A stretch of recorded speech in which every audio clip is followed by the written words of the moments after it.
دور الشدي ودنك هذا إحنا سفت عم بقول له وحي الله ما صعده ديت الله ما صعده وسلمته أنا وحالنا عبد الحمد دور الشدي الله صعده دور الشدي والوجه الشيء دور السوق مدورة أفر يلا ما تنسى سوودني دور السوق مدورة قال مني دور توصل قال لي لا taasna sidaasaan leenahay caqabad iyo cilad hor taagan ma jirto haday caqabadaha jirana kuwo aan ognahay maalinta ay dhamaayaan ma jirto cid meel fog ma jirto maalin walba waxba jira waa duruufo gaar ah waa qabnaa Soomaaliya xaalad gaar ah ka jira oo dawladda wadamo yar ma ahna aan adduunka iska ka jirin oo ugu horeyso kooxaha argagixisada ah dadka Soomaaliyada muslimiinta ah dhiigooda iyo maalkooda iyo sharafkooda xalaaleystay marka taa laftigeeda wadamada ay ka jirto waxa ka dhacay doorashooyin marka annaga hadda ma qabno ayagana waa iska xoreynayna doorashadana waa qabsanayna maanta halkii aan joogno waxaan leenahay galmudug aniga markaan safrayo oo dhulka marayo hadda hore waa sheegay ku dhawaad 700 oo kiiloomitir socda oo safar dhulka ku mara intaasna waxa ka dhici karta doorashadii tooska ahayd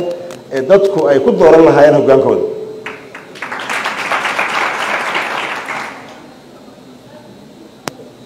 marka yaan waqti aynaan garanayn iyo qaab aynaan garanayn markaan ka baxayno iyo cidda naga saaraysa yaynaan waqti ku dhawanin doorashada waa la qaban karaa galabtay waxaan joognaa caasimadii galmudug anagoo galmudug markaan nahay meelaha ugu habboon Soomaaliya doorasho ka dhacdan soo haysana weli anagoo doorashada u diyaarsan oo ay doorashada inaan galno si walba diyaar nagu tahay ayaan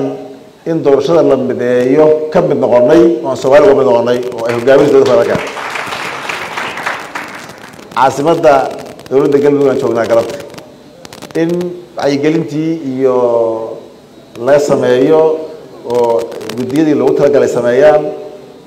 doorashadiina laga qabto galabta halkana ay dadkani doortaan golahoodii deegaanka iyo maayarkoodii madaxdii state-ka iyo xildhibaanadii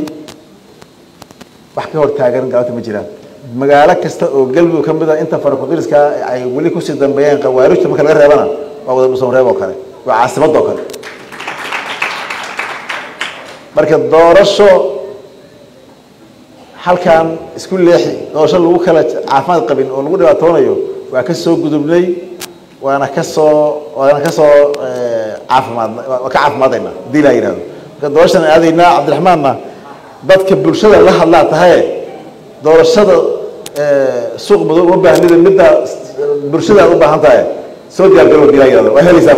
diila ala go waray